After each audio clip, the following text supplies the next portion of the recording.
This is a pretty messed up story about something that happened to me in the late 2000s. This is the first time I put it all down on paper, even though I've shared this story privately a lot, so please bear with me. In the fall of 2008, I was in my senior year of high school in a small town near Houston. I just turned 18 and was a typical outgoing girl, I guess. Nothing really remarkable about me. I was just normal. I did gymnastics. I was dating a football player. Not the team captain, but a solid player named Jace. And we weren't on track to be prom king and queen, but we, clear's throat, were pretty popular and friendly kids. And I wasn't a beauty queen, but I was happy with how I looked. I always imagined that he had to be a really extra special to get a hyper-obsessed dangerous stalker. And I couldn't have been more wrong. And I guess that's why I didn't take it too seriously when it started. Friday, September 26th. That date is ingrained into my mind because I've had to repeat it so many times in retellings and reports. And that's the day it started. The day Ethan Vance added me to MySpace. I didn't recognize him, but I accepted his friend request right away. And I wasn't very picky back then, and online security was far from a concern for my stupid self. Oh, hey, someone who wants to be your friend. So, you click accept and get the thrill of numbers going up. Now, I knew from the outset that this Ethan Vance's profile wasn't him. It was MySpace Tom crudely photoshopped with Joker makeup. And I guess MySpace Tom as the Joker amused me. So, I accepted Ethan's friend request and thought nothing of it.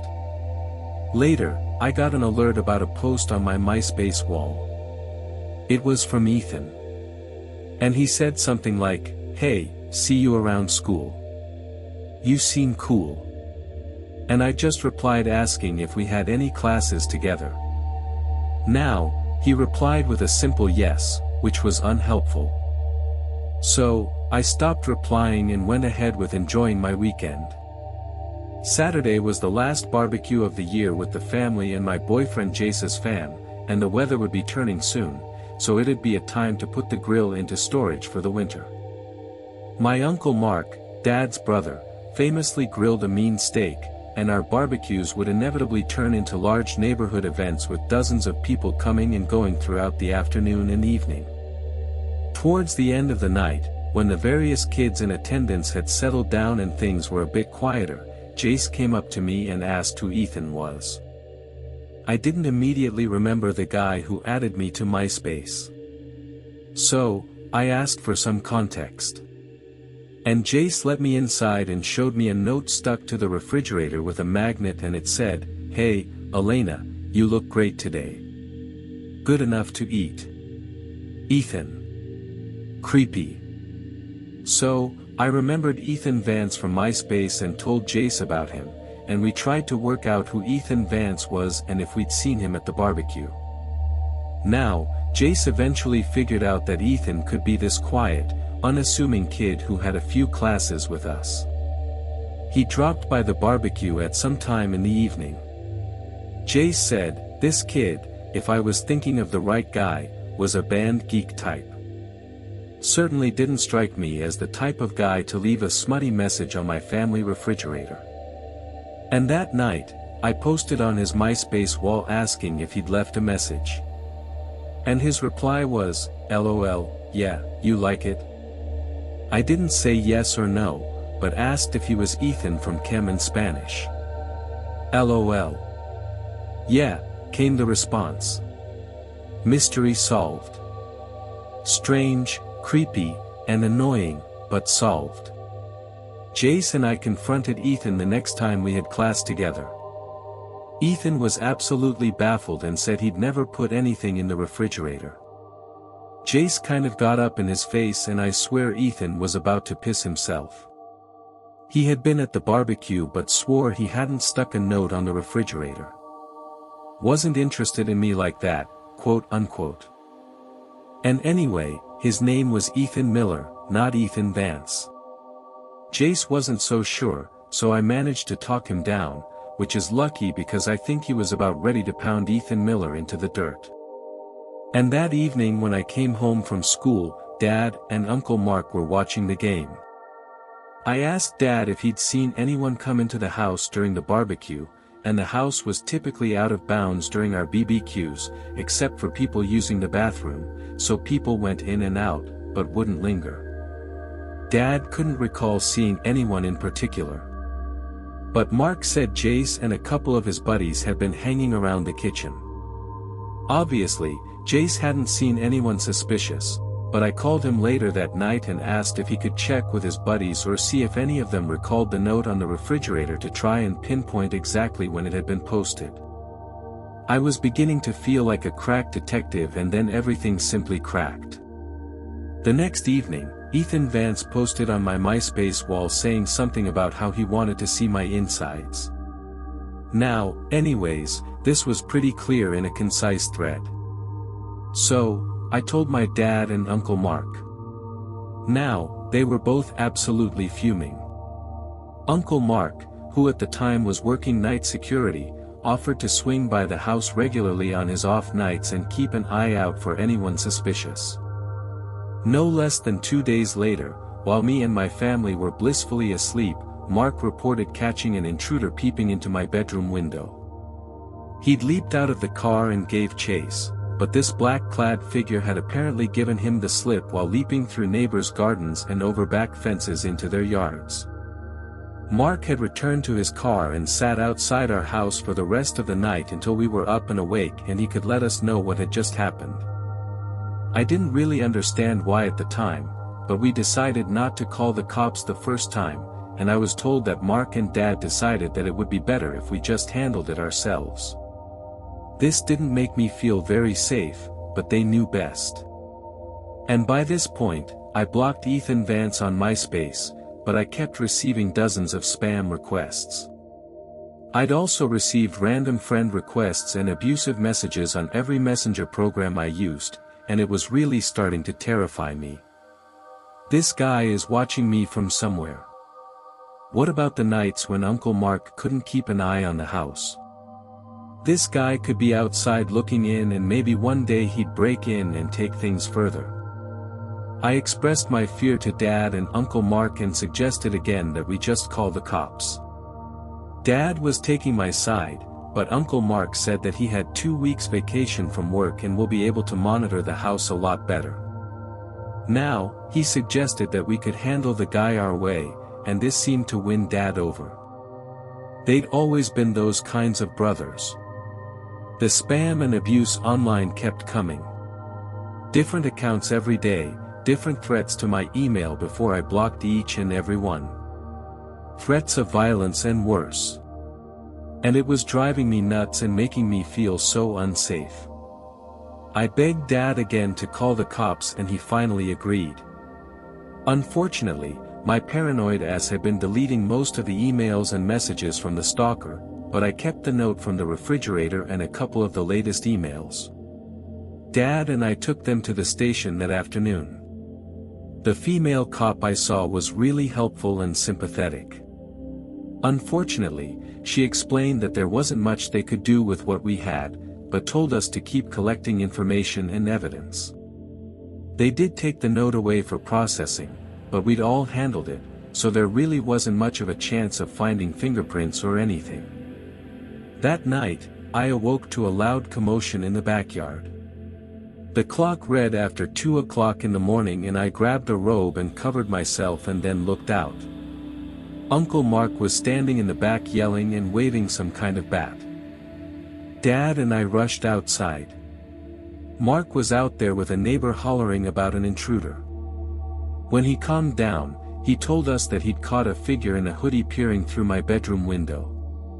He tried to sneak up on that intruder, but startled him and the guy ran off again. Then the neighbor came out, saw Uncle Mark in the backyard, thought that he was an intruder, and began to threaten him. Eventually, everyone calmed down, and Mark was trying to get Dad and the neighbor to go canvassing the streets with him. But in the end, they decided the guy must be long gone. Now, the next few days were hell. The online abuse ramped up, and it seemed like no matter how many accounts I blocked, a new one would message me. And now the abuse has become more targeted, too. Very few people knew this, but in my sophomore year, I'd suffered from an eating disorder and even spent a few weeks in a clinic during the summer break. I'd recovered fully, and only those closest to me knew about it. But it had been a long and hard road to get over. And at times, I still felt those intrusive thoughts coming back. And so, it was pretty unwelcome when my stalker started calling me fat and obese, a pig and a disgusting flesh monster. All sorts of lovely things. That dress you wore today doesn't fit you very well. Maybe try 10 sizes up, they say. Didn't know that they let pigs into our high school. Saw you in the cafeteria stuffing your face today. Disgusting. I hadn't even eaten in the freaking cafeteria that day. I hadn't eaten anything because the weight paranoia was coming back thanks to this stalker. Now, we filed reports with the cops about all this online abuse. But back in 2008, being an online target wasn't taken seriously at all by the law, even if the cops were sympathetic. And since we only had Uncle Mark's eyewitness account of a potential intruder, it was hard to escalate things legally. Now, Jace tried his best to make me feel better, constantly telling me that I was beautiful and I shouldn't listen. And he knew about the eating disorder, of course, although we hadn't started dating yet when I was hospitalized for it. Jace's attempts weren't really working, though, and I was falling back into the rabbit hole of hating myself. One morning, I found a huge cake shoved into our mailbox. Flies were swarming around it, and the entire space in the mailbox was filled with disgusting cream frosting and stale baked goods. Now, it must have been done before our mail arrived because the mailman alerted us about it. And that same day, I received a bunch of spam emails asking if I enjoyed the cake with things like oink oink written in them and then photos of pigs. Uncle Mark was still on his vacation days, so he promised to up his patrols. And he said he hadn't been there the night before due to a date, which I couldn't really hold against him. That night, though, every time I peeked out my window, I saw him sitting in his car, either reading or napping, and it did make me feel safer. But what a fool I was. As if anything was keeping me safe. Now, it was past 4 this time when I was woken up by a commotion. More than a commotion, actually. A rock came hurtling through my window, smashing the glass and sending a shard flying right past my leg and even cutting me slightly. I screamed and ran into the house. Mom and my siblings were already cowering in the living room, and Dad was unlocking the gun cabinet. I'd completely forgotten my little sidearm in my bedroom safe, so much for that. And Dad ran outside and against my mom's wishes, I followed him. Uncle Mark was out there again, and this time surrounded by a bunch of neighbors. Mark had a wild story to tell. He'd driven to the grocery store to grab some snacks and got caught up chatting to the kid working the register. Now, Uncle Mark was kind of like that. He could somehow strike up a conversation with anyone. And so he drove back to his stakeout and caught a creeper staring into my window again. And without thinking, Uncle Mark said that he leaped out of his car, swiped up a rock, and hurled it at the intruder. He missed, of course, and that's what had smashed my window. Uncle Mark himself had actually thrown that rock. Of course, this drew the neighbors out again, and a few of the neighbor guys were scouring the area for that black-clad intruder that Uncle Mark described. Mark was really riled up, waving his gun around as he spoke, and Dad had to take him to one side and tell him to calm down before somebody got shot. He'd already thrown a rock through my bedroom window, which Dad was pissed at him about. It was impossible for any of us to get to sleep that night and not really worth trying as the sun would soon be up. Now, my younger siblings have gone back to bed. So did my mom. But Dad, Uncle Mark, and I sat in the kitchen just drinking coffee. And I thought that we were waiting for the cops to arrive, but apparently I was wrong. And that's when Uncle Mark dropped a bombshell. He said that he couldn't be sure. He stressed this over and over again, but he wanted to tell me just in case. He said that when he threw the rock, that Peeping Tom had turned and his mask had slipped. And Mark had gotten a glimpse of a face that he was sure was Jace. My boyfriend Jace. Jace. My boyfriend. My stalker. Could it be? Now I thought about it. None of the online abuse had come through exactly when I was with Jace, and the note had been left on the refrigerator when Jace was in and out of the house. Jace knew about my eating disorder. But why? Why would Jace, the guy I loved, do this to me? No. Uncle Mark had to be wrong.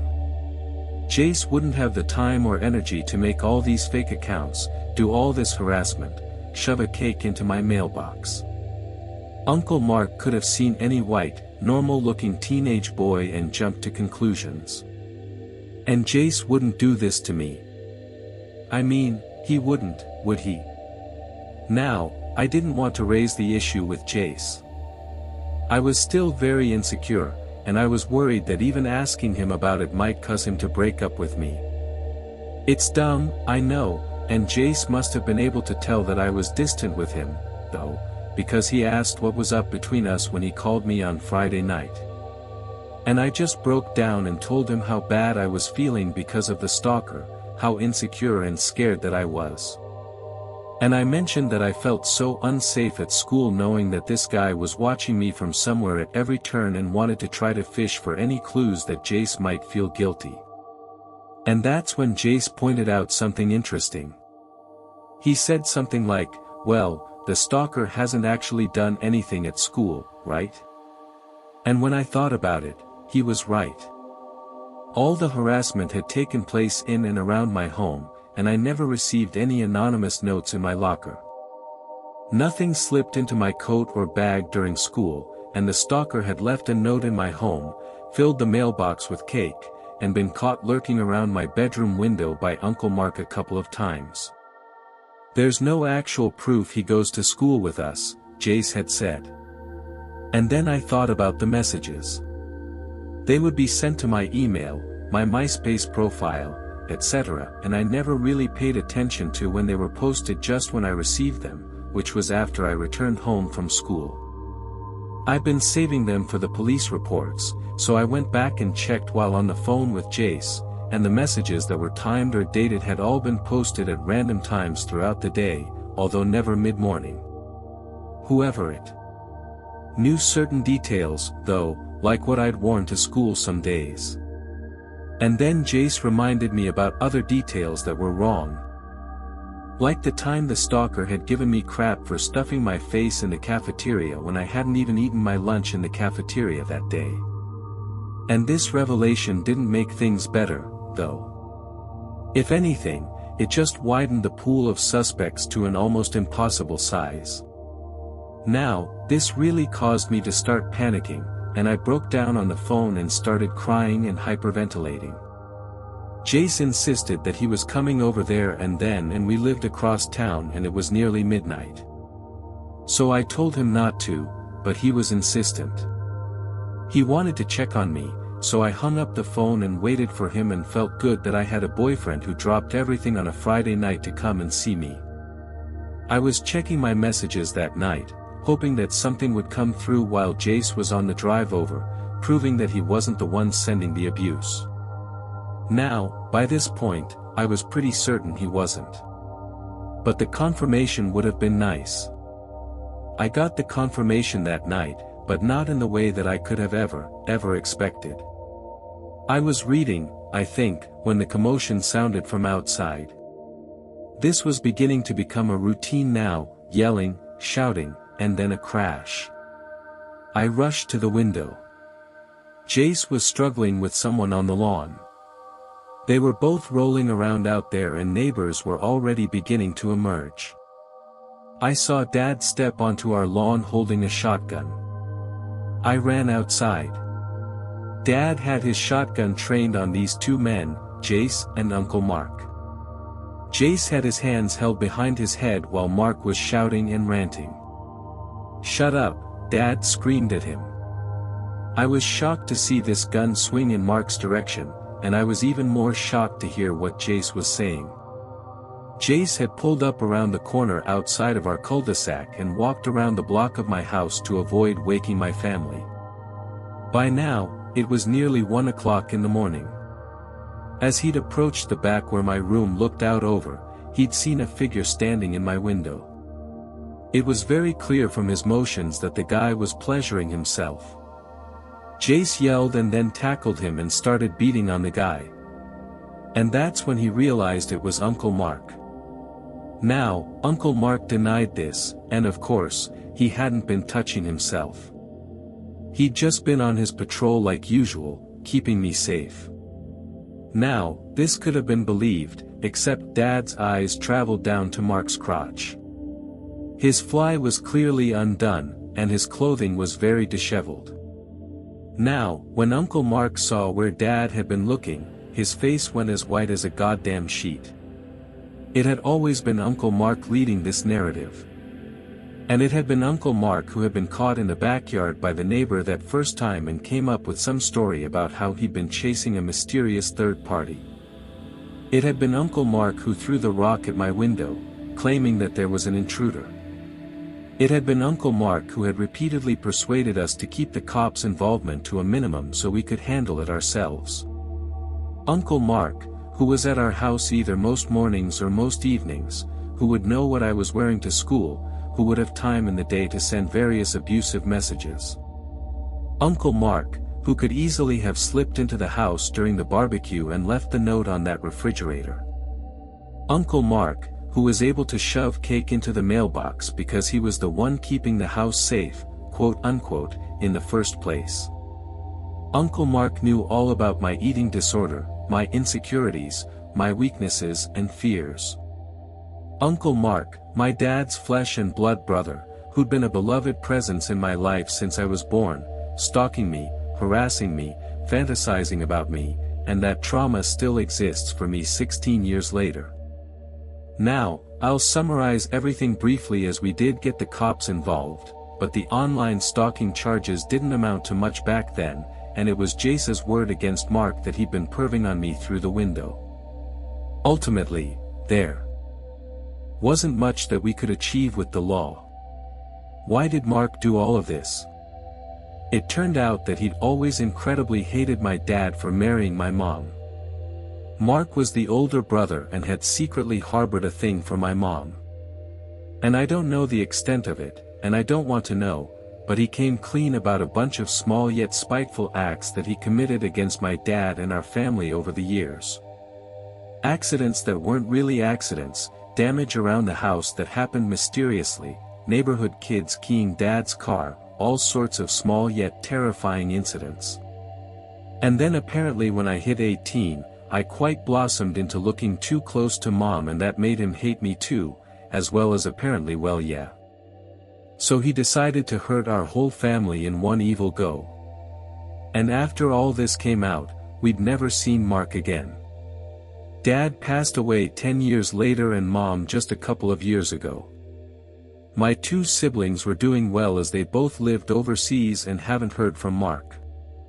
As for me, the event destroyed my trust and my life. And Jace and I didn't stay together for much longer after that because I simply couldn't bring myself to trust anyone close to me at all. Mark had been like a second father figure to me. And to say that I took all this hard would be an understatement. It was devastating. There's no happy ending. It just makes me sad that Dad never lived to see Mark put in the ground. That's happened now, though. And apparently, he listed me as his closest living relative because a few weeks ago, I was informed that Mark had died in a motorcycle accident a few states over. Apparently, he was strung out on drugs and showed signs of long-term addiction.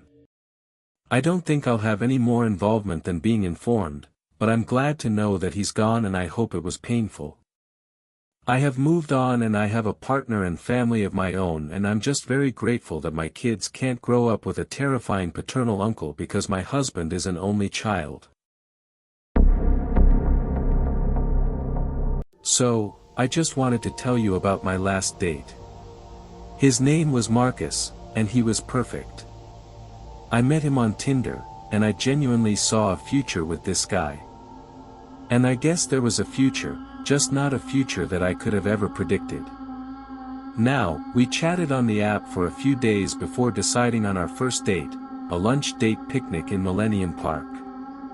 And I booked it during our lunch hour because, well, I was on my lunch hour. And I also knew that there'd be a bunch of other people around. Always important for a first date or a first time meeting a new person. Now, I'm not really new to the dating game. I'm the type of guy who struggles to settle down. Well, not yet anyway. And not that I sleep around or have multiple people on the go at once. I'm just really picky and I get tired of people's idiosyncrasies very quickly. Now, I know this makes me kind of flaky and unappealing as a prospective partner. So, I try to make up for that in other ways by keeping myself well-groomed and fit, etc.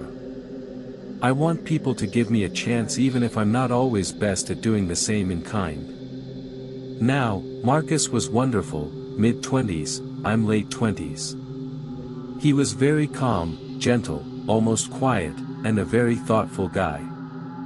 Now, our lunch date ran longer because we spent so long talking about literature, art, movies, politics, you name it. Everything we could think to talk about, and we found very mutual interest in each of the topics. Now, you could say that we really clicked. The date had to end because I could only be so late getting back to work. And I was feeling really good about this one, though. And it seemed as if Marcus felt the same about me because he messaged me that same evening saying that he'd had an amazing time and would like to do it again. Well, would I? And so we arranged for another lunch date, and this time on a day that we both had time off of work. Now I work as a junior lawyer at a firm. And Marcus, well, he told me he worked in graphic design. Who really knows though? We met at Panera Bread and had another lovely time. Over soup and salad. I brought up the fact that I was bisexual. Now, this can be a showstopper for some gay men. There's all sorts of prejudice towards bisexuals from both sides of the fence. So, I'd like to bring it up ASAP. And if it's going to be an issue, then there's plenty of time for both of us to just bail. Now, Marcus seemed completely unbothered by this and even asked about previous partners, whether I thought it was easier being bisexual than gay or straight. And he told me he'd always considered that it would be harder for a variety of reasons. He was very sincere and sweet about it. He had a youthful curiosity about life that just really appealed to me. Now, for our third date, we went out for dinner at a small family-owned restaurant near my apartment. I like to eat late on weekends, and Marcus was acquiescent to that, so I booked a table for 9 p.m., that is. Now, we had a delightful time. Neither of us drank, and I offered to order a bottle of wine, but Marcus had driven to the restaurant and told me that he wouldn't even have a sip of alcohol if he was driving, and I could respect that. And so, the night played out wonderfully. It was just past midnight when we went out to the parking lot. And there, pressed against Marcus's car, we shared our first kiss. I genuinely felt sparks, and it was wonderful. Which is why I was a tiny bit puzzled when Marcus bid me a good night, got into his car, and drove off. He didn't even offer me a ride home or anything. I've been planning to invite him in, actually. And still, it didn't get to me too much, though. The kiss had clearly been full of passion, and I don't think Marcus had lost interest. He was probably trying to play it coy and hadn't quite landed it. And by the time I'd walked a few blocks, I'd convinced myself it was just that. And when he sent me a message a couple of minutes later thanking me for an amazing night and implying that next time it should be an overnighter, my fears were alleviated. At least my fears about Marcus. The route back from that restaurant was about a half-hour's walk through the Loop area, but in between the restaurant and my street, there was a shortcut through a small urban plaza with some greenery that would save about 10 minutes of walking. Now, when I say plaza, it was more of a public path, so it had sporadic lighting. And although I wouldn't recommend it at night, I felt comfortably safe as a fit late 20s guy who works out and feels like I can handle myself in a fight. Now, that didn't stop me from feeling jumpy when I kept hearing footsteps echoing behind me, though. I'd walk a few feet and turn and be absolutely certain that I'd heard rustling near the planters. I'd walk a bit more and suddenly I'd hear a metallic clink, spin around again, and nothing. That kind of thing. Was there a shadow lurking past the alleyway? I couldn't be sure, and instead I just stuck my head down and kept on walking through that area. I heard a sharp snap. Oh, there's definitely somebody there. And I called out, "Hey, you got a problem, buddy?" It was a stupid thing to say, and all I got back was silence. Now, I stuck my hands in my pockets and just kept on walking. It was the middle of last summer, but a sudden chill had gone through my spine. There were these light patterns of rain beginning to hit my jacket. Ah, perfect, I thought. I sped up, convincing my inner machismo that it was due to the rain, not the fear of being stalked. Now, thankfully, I exited the plaza and began walking the few blocks to the modern apartment building that I'd moved into last year. And I glanced around nervously over my shoulder and saw someone lingering under a street light. He wasn't looking in my direction and he could have been anyone, but he hadn't been there when I walked past. And now it looks like he was standing still. I pretended to check my phone, keeping an eye on this guy, and I couldn't see his face, but he looked pretty built. Or maybe he was just wearing layers. It was hard to tell. My night vision isn't the best, and he was right under the street lamp. Now, the best thing to do, I decided, was just ignore him. But I did reach in my pocket and grip my keys as a sort of makeshift weapon. Now, 3 more times on the walk back, I became absolutely certain that I was being followed. Every time I'd whip around and nobody would be there, except I'd always see a shadow flickering as if it had just moved, or a trash can seem to be vibrating as if someone had brushed past it. But I thought it was the wind. Now, one time again, I called out asking if anyone was following me, and the motion light of a nearby loading dock flicked on. I wasn't sure if it was a sensor or whether I just alerted a security guard. So, I kept on going. Now, I finally arrived at my building and let myself into my ground floor unit. I could see that the living room light was on through the large windows that looked into the inner courtyard. And I let myself in with my key. "Honey, I'm home," I yelled. It was sort of a recurring joke, but I was also kind of trying to reassure myself. My roommate Chloe, not her real name, but she does love South Park, was up and as usual was burning the midnight oil and working on her dissertation. And that was her excuse anyways, as she was really just wanting the details of my date. She knew that I'd really been digging this Marcus guy, and she and her boyfriend Leo were really hoping that I'd find someone to settle down with. She asked how things went and I'd said I'd tell her all about it. So, we made some drinks and took them into the living room. I took the couch and she took the armchair and we both put our cups on the table. I sort of leaned back satisfied and then the large glass patio door exploded. Yeah. Everything seemed to happen almost in slow motion. I briefly caught movement outside in that darkness and then something hit the glass hard enough to send it shattering in an explosion of sparkling shards.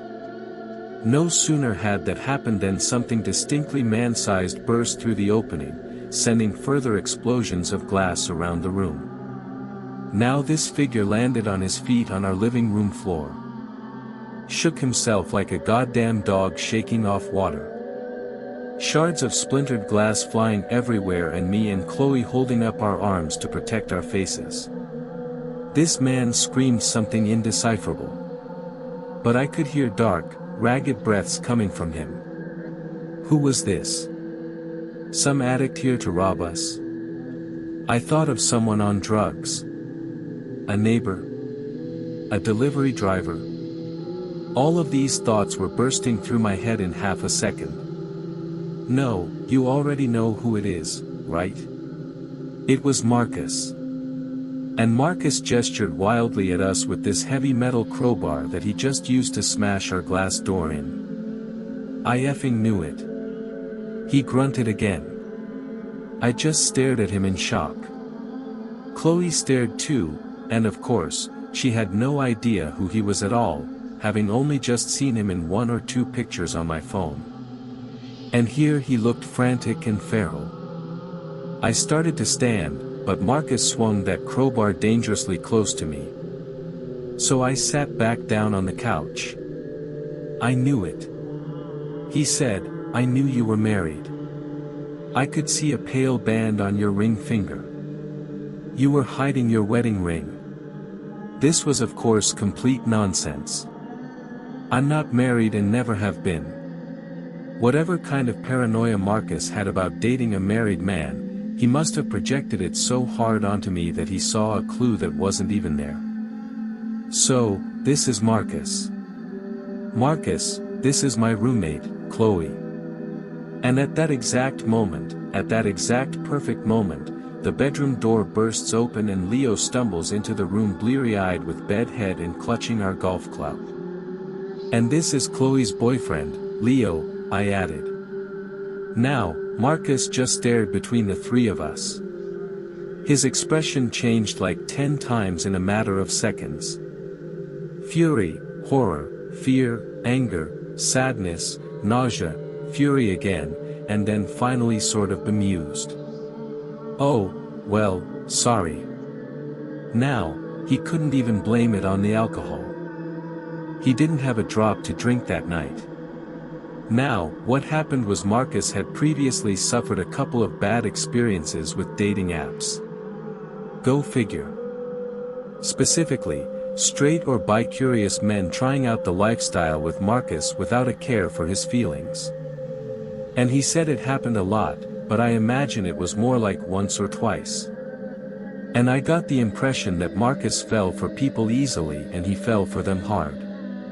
So instead of waiting for me to break his heart, he decided to pretend to drive home and then parked away from the restaurant and followed me back on foot with the hopes of allaying his wild paranoia when he saw that I lived alone. On the walk there, he'd managed to convince himself that he'd noticed a pale band of flesh on my ring finger in the restaurant's lighting, and that for some reason, this is why I'd only agreed to dates in the daytime before then, as if that made any kind of sense. Now, I don't think people like Marcus ever made much sense because he was clearly very, very mentally unwell and needed help. And that's why it killed me to call the cops and actually press charges because I knew that I had to, because at least that might lead to him being forced to get help. Now, he didn't have to go to jail, but there was a fine. And I'm told that he underwent some court-appointed anger management nonsense.